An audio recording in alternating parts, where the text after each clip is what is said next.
Oke. Assalamualaikum warahmatullahi wabarakatuh. Terima kasih untuk kesempatan yang diberikan kepada saya untuk mempresentasikan hasil kertas kerja wajib saya yang berjudul optimasi dosis koagulan polyaluminium klorid di bak clarifier di PDAM Tirta Dawi, Banda Aceh. Namun sebelum saya mulai mempresentasikan, izinkan saya memperkenalkan diri. Nama saya Nova Silvia Kalkoi dari Teknik Pengolahan Migas tingkat 4. Oke, jadi pengambilan judul ini saya ambil berdasarkan praktek kerja lapangan yang saya lakukan di PDAM Tirta Daroe, Kota Banda Aceh, yang saya lakukan selama 3 bulan dengan pengambilan judul atau tema kertas kerja wajib saya yaitu optimasi dosis koagulan, yaitu koagulan yang dipakai di PDAM Tirta Daroe ini adalah polyaluminium klorid. Nah, pengambilan judul ini itu untuk mengetahui dosis koagulan yang dipakai pada IPA atau instalasi pengolahan air yang ada di PDAM Tirta Daroe Banda Aceh. Oke, kita langsung masuk saja di pembahasan yang pertama. Oke, jadi pada presentasi kali ini ada 5 poin yang akan saya bahas. Yang pertama pendahuluan, kedua ada metode penelitian, ketiga ada tinjauan pustaka, kemudian pembahasan, setelah itu penutup. Oke, kita masuk pada pembahasan pertama yaitu pendahuluan. Oke, jadi pendahuluan yang tertera di sini itu berdasarkan penelitian yang kita lakukan, yaitu proses pengolahan air pada PDAM Tirta Daroe. Itu yang kita pakai itu adalah air. Jadi untuk penjelasan mengenai latar belakangnya itu adalah air, di mana air ini merupakan salah satu kebutuhan yang sangat penting untuk keberlangsungan hidup manusia, yang pastinya air ini pasti banyak kegunaannya, mulai dari makan, minum, mandi, dan lain sebagainya. Nah, untuk air ini sendiri itu yang ada di dunia ini itu dia tidak 100% dalam kondisi murni. Pasti ada kontaminasinya, baik itu zat beracun, tidak beracun, yang akan menyebabkan atau mengganggu kesehatan manusia. Makanya sebelum air digunakan kembali, dia harus diolah terlebih dahulu. Nah, pada penyusunan kertas kerja wajib ini juga rumuskan masalahnya, yaitu yang pertama, untuk rumusan masalah yang pertama adalah bagaimana kita menentukan dosis koagulan berdasarkan parameter yang ada pada laboratorium. Metode yang kita pakai itu adalah jar test. Kemudian kita juga melihat bagaimana kinerja dari koagulan itu sendiri terhadap air, sehingga dia dapat menjernihkan air. Kemudian untuk poin ketiga dari rumusan masalah ini yaitu bagaimana cara kita menentukan jumlah koagulan setelah kita mendapatkan jumlah koagulan skala lab. Kemudian kita menentukan jumlah atau jumlah dari koagulan yang kita aplikasikan ke bak clarifier. Kemudian kita juga dapat menghitung keekonomian dari koagulan yang kita pakai pada proses pengolahan air di PDAM Tirta Daroe, Banda Aceh. Kemudian untuk poin terakhir dari rumusan masalah ini yang pertama yaitu adalah setelah kita melakukan penentuan dosis koagulan untuk proses pengolahan air di PDAM, yang pastinya tujuan kita adalah menurunkan kekeruhan air. Nah, sementara setelah kita melakukan penentuan dosis koagulan ini kita lakukan lagi tes pengujian terhadap kekeruhan akhir pada air, di mana pengujian ini dilakukan untuk menentukan standar penggunaan air berdasarkan Permenkes nomor 492 Menkes per 2010. Nah, pengujian ini dilakukan supaya menguji batas penggunaan kekeruhan air yang diizinkan untuk konsumsi air nantinya. Nah, kemudian di sini ada hipotesis atau dugaan sementara. Nah, dugaan sementara yang didapatkan dari pengujian ini itu adalah berdasarkan hasil pengujian pada skala lab menggunakan JARTES untuk menentukan dosis koagulan PAC ini didapatkan dosis yang paling optimum itu adalah 25 ppm dengan penurunan kekeruhan air sebesar 0,29 NTU. Nah, kemudian untuk tujuan penelitian, jadi tujuan penelitian di sini yang pertama adalah kita dapat mengetahui dosis optimal koagulan, kemudian kita juga tahu pengaruh koagulan itu terhadap air, kemudian kita juga dapat menghitung berapa banyak dosis yang dibutuhkan di bak clarifier, serta kita menentukan keekonomiannya. Nah, kemudian yang paling terakhir adalah kita juga dapat menentukan standar air berdasarkan standar yang ada agar kebutuhan konsumen itu dapat terpenuhi. Kemudian yang terakhir yaitu batasan masalah. Untuk batasan masalah pada penelitian itu yang yaitu pada pengujian yang kita lakukan di laboratorium PDAM Tirta Darowi ini itu untuk bertujuan untuk mengoptimalkan dosis koagulan yang diperlukan pada proses pengolahan di bak clarifier. Yang berikut ini pembahasan mengenai tinjauan pustaka. Jadi untuk tinjauan pustaka kita bahas mengenai air, di mana air di sini ada air baku, kemudian juga ada klasifikasi mutu air. Nah, untuk air baku sendiri itu dia ada beberapa poin. Yang pertama ada air hujan. Nah, untuk air hujan ini sendiri itu dia merupakan air angkasa atau air yang berasal dari curah hujan. Untuk jumlahnya ini dia tidak banyak sehingga stoknya mungkin ya keberadaannya itu tidak terlalu banyak. Nah, untuk yang kedua, poin kedua ini ada air permukaan. Air permukaan ini adalah air yang berasal dari permukaan air, bisa berupa danau dan air-air permukaan lainnya. Nah, air ini biasanya kontaminasinya lebih banyak, baik dari lingkungan sekitar dan juga aktivitas-aktivitas manusia lainnya yang menyebabkan terkontaminasinya air permukaan.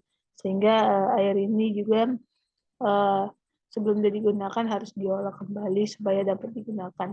Kemudian ada air tanah atau air yang berasal dari dalam tanah. Air ini ada kemungkinan polutannya itu sangat kecil, namun dia masih ada terkontaminasi dengan kandungan seperti ferrum dan juga magnesium, sehingga dia juga harus diolah supaya dapat digunakan. Kemudian air yang paling terakhir itu adalah mata air, di mana mata air ini air berasal dari dalam tanah yang dikeluarkan dari mata airnya. Nah, air ini biasanya ya pencemarannya ini hampir tidak ada. Jadi dia lebih jernih atau kontaminasinya itu kemungkinan besar sangat kecil. Nah, kemudian ada klasifikasi mutu air. Jadi klasifikasi mutu air ini dibagi menjadi 4. Yang pertama ada kelas 1, kelas 2, kelas 3, dan kelas 4. Nah, untuk kelas 1 ini, air ini dia lebih banyak digunakan untuk kebutuhan seperti air minum, dan juga kebutuhan air lainnya yang digunakan untuk kebutuhan konsumen. Nah, untuk kelas 2 ini, air ini biasanya itu digunakan untuk sarana prasarana atau rekreasi air. Biasanya digunakan untuk membudidayakan ikan air tawar, kemudian peternakan air, dan juga eh, untuk kebutuhan-kebutuhan konsumen lainnya. Nah, untuk kelas 3 ini air mutu air yang digunakan itu dia digunakan untuk membudidayakan ikan air tawar, kemudian dia juga digunakan juga untuk peternakan dan juga pertanian. Sama halnya juga dengan kelas 2 tadi. Kemudian di sini adalah kelas terakhir, itu kelas 4, di mana air ini digunakan juga untuk mengairi atau menyediakan air untuk pertanian, kemudian juga untuk ya peternakan, untuk kebutuhan dan juga kebutuhan konsumen ya, lainnya. Kemudian di sini ada sistem pengolahan air secara umum yang ada di pengolahan air. Nah, kita bisa lihat berdasarkan diagram yang ada di sini. Yang pertama itu ada intake, ada intake, di mana intake ini merupakan rumah pompa atau rumah yang diperuntukkan untuk pompa, untuk memompa air dari sumbernya ke proses pengolahan atau di instalasi pengolahan air. Nah, sebelum dia masuk ke instalasi pengolahan air itu dia airnya itu dipompakan dulu menggunakan intake, kemudian dia masuk proses prasedimentasi. Jadi prasedimentasi itu merupakan proses sedimentasi awal air tanpa ada proses penambahan atau proses pengolahan lainnya. Jadi airnya itu benar-benar didiamkan tanpa ada pengolahan apapun atau penambahan bahan kimia apapun, dengan tujuan untuk menurunkan atau memisahkan padatan-padatan dari air untuk memudahkan proses pengolahan selanjutnya. Kemudian air ini dia akan memasuki proses koagulasi. Jadi proses koagulasi ini adalah proses yang dilakukan dengan penambahan koagulan. Nah, koagulan yang tadi kita pakai itu adalah PAC atau polyaluminium klorid, di mana pada proses koagulasi ini koagulan dicampurkan ke dalam air agar dapat membentuk yang namanya flok atau pembentukan penggumpalan impurities air agar dapat dipisahkan dari air. Nah, kemudian terjadilah proses flokulasi. Nah, flokulasi ini adalah proses setelah terjadi koagulasi. Flokulasi ini itu dia bertujuan untuk mengumpulkan pada flok-flok yang sudah terbentuk dari proses koagulasi dari kecil hingga menjadi besar agar flok-flok itu dapat dipisahkan dari air. Nah, untuk proses koagulasi itu dia biasanya menggunakan pengadukan cepat, sementara flokulasi ini dia menggunakan proses pengadukan lambat. Kemudian ada sedimentasi. Setelah proses flokulasi terjadi atau proses pengumpulan flok-flok tadi, kemudian dilanjutkan dengan proses sedimentasi untuk memisahkan air dari flok-flok yang sudah terbentuk tadi. Ini dia menggunakan gaya gravitasi untuk proses pemisahannya, di mana pada flok-flok ini dia akan massa jenisnya lebih berat daripada air, sehingga dia mudah dipisahkan dengan metode atau secara gravitasi. Sedimentasi ini dia akan terpisah sendiri. Nah, sedimentasi ini dia terjadi pada badan air di pengolahan instalasi pengolahan air.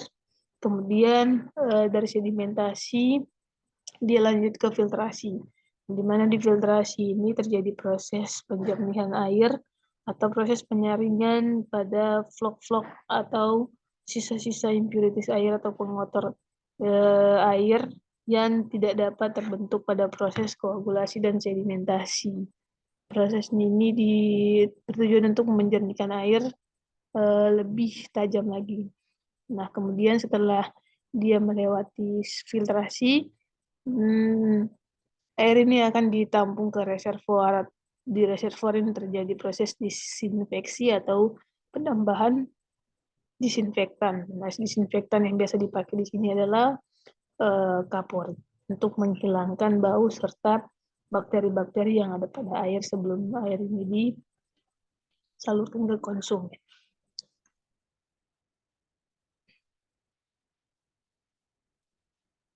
Oke, yang berikut di sini ada metodologi penelitian. Untuk metodologi penelitian ini sendiri, yang pertama ada tempat dan waktu. Untuk tempat dan waktu ini sendiri,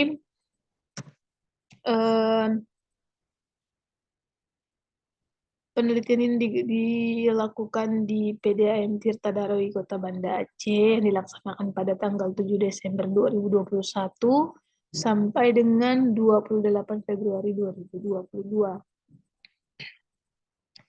Untuk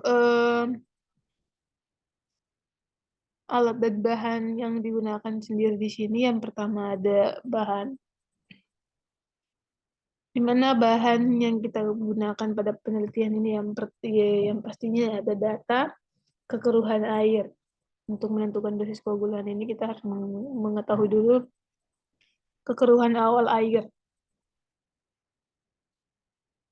Nah, di mana kekeruhan awal air ini itu kita ambil menggunakan parameter yaitu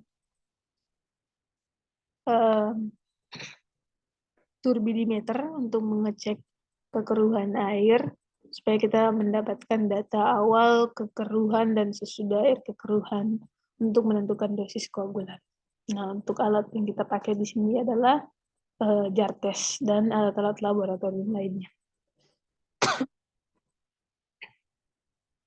Kemudian subjek penelitian. Nah, subjek penelitian yang kita gunakan di sini itu adalah bak clarifier, di mana sampel yang kita pakai untuk menentukan dosis koagulan ini itu berasal dari air di bak clarifier. Nah, kemudian untuk variabel penelitian untuk variabel bebasnya itu ada nilai kekeruhan atau NTU. Terus untuk variabel terikatnya itu adalah dosis koagulan. Nah, kemudian untuk metode penelitian. Untuk metode penelitian sendiri di sini yang pertama ada tahap persiapan. Tahap persiapan ini meliputi studi litier, di mana kita mengumpulkan data yang dibutuhkan baik dari observasi lapangan dan juga data yang kita butuhkan dari internet atau media-media lainnya untuk mendapatkan data yang dibutuhkan dalam penelitian. Kemudian proses pelaksanaan atau tahap pelaksanaan. Untuk tahap pelaksanaan ini kita mengolah data-data yang tadi sudah kita kumpulkan berupa data pengujian terhadap kekeruhan air, dan juga kita dapat menghitung keekonomian dari penggunaan koagulan ini. Dan yang terakhir adalah tahap penyelesaian, di mana tahap ini kita lakukan analisa dari pengujian yang kita lakukan terhadap kekeruhan awal dan akhir pada air. Nah, kemudian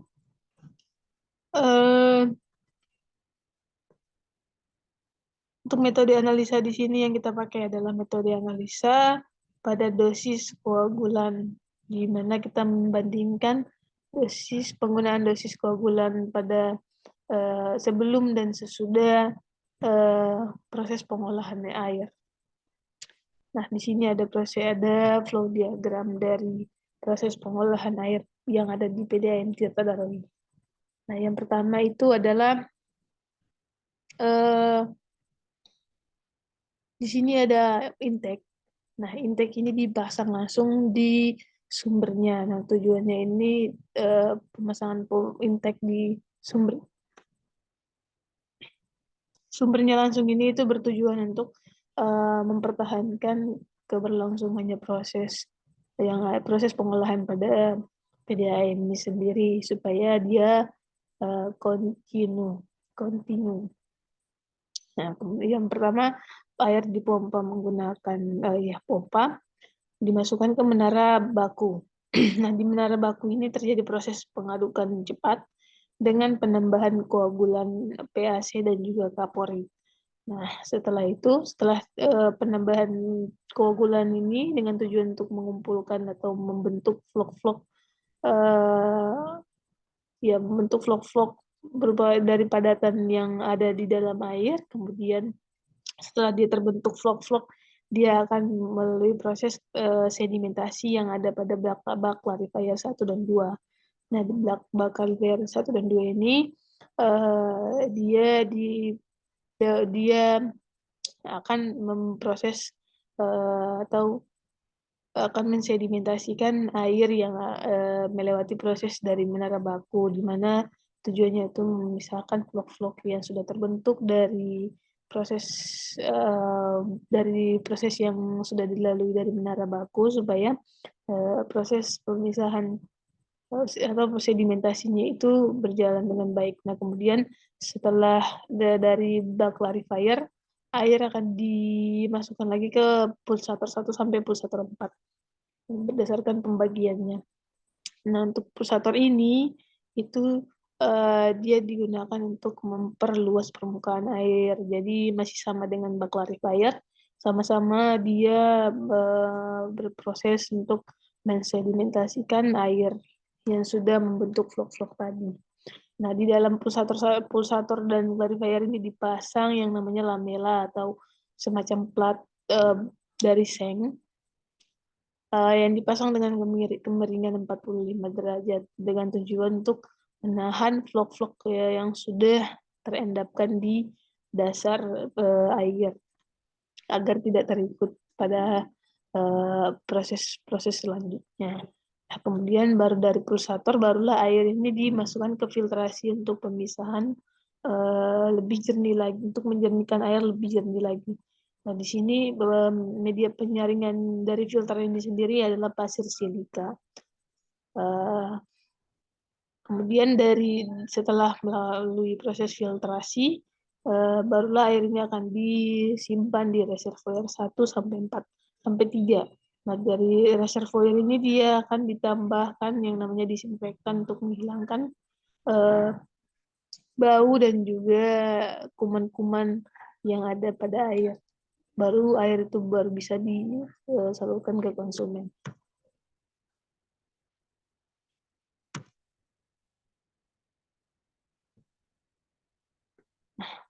Oke. Yang berikut ini adalah data hasil pengujian di laboratorium untuk menentukan dosis koagulan skala lab yang kita pakai untuk menentukan dosis koagulan pada proses pengolahan air.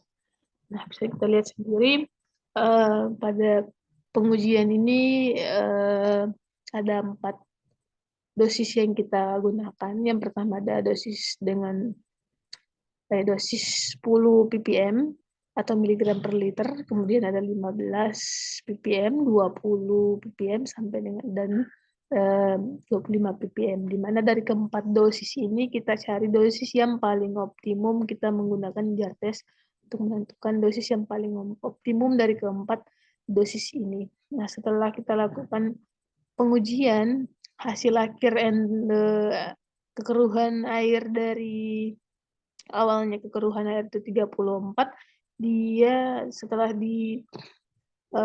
masukkan dosis koagulan atau dicari dosis optimumnya itu yang paling optimum itu ada di dosis 25 dengan kekeruhan air yang turun itu sebesar 0,30 pada bak clarifier 1 dan 0,29 pada bak clarifier 2 dengan dosis optimum yang sama, yaitu adalah 25 ppm.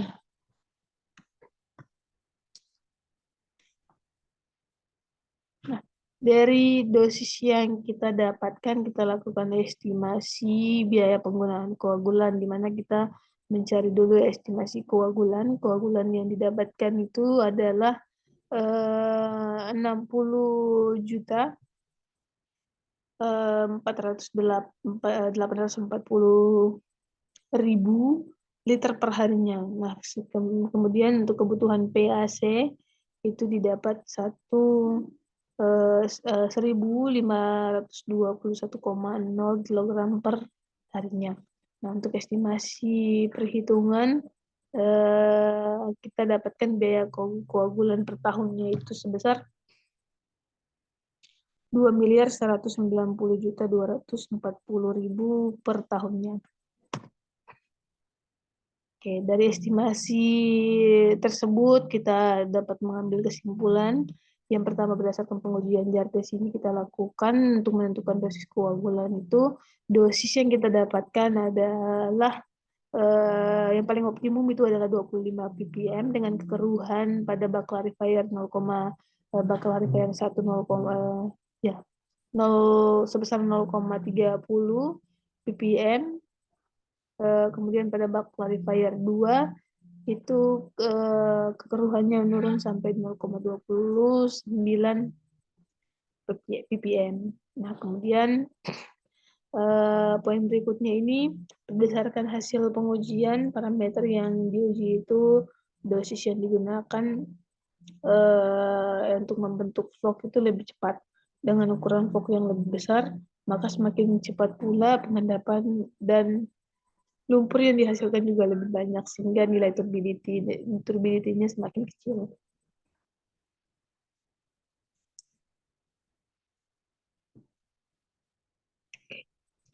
Poin yang berikutnya ini berdasarkan penentuan dosis koagulan yang diperlukan itu pemakaian PAC sebesar 1.521 kilogram per harinya atau setara dengan 4 gram per hari. Nah, untuk saran di sini angka baiknya dibuat jadwal rutin untuk dilakukan pengurusan unit-unit pengolahan atau maintenance yang digunakan untuk mengurangi nilai NTU pada air. Nah, untuk limbah hasil produksi dari PDAM kita dari ini itu diharapkan agar dilakukan pengolahan kembali supaya tidak mencemari lingkungan ketika dibuang nanti. Kemudian perlu dilakukan yang namanya maintenance secara berkala pada peralatan agar usia peralatan itu dia dapat bertahan lama dan operasinya juga berjalan lebih optimal lagi. Kemudian untuk poin yang berikutnya itu sebaiknya peralatan laboratorium itu diadakan dan dilengkapi berdasarkan pengujian yang ada agar keamanan konsumen itu dapat terpenuhi. Oke, sekian dari presentasi saya. Kurang dan lebihnya saya mohon maaf. Atas perhatiannya saya ucapkan terima kasih.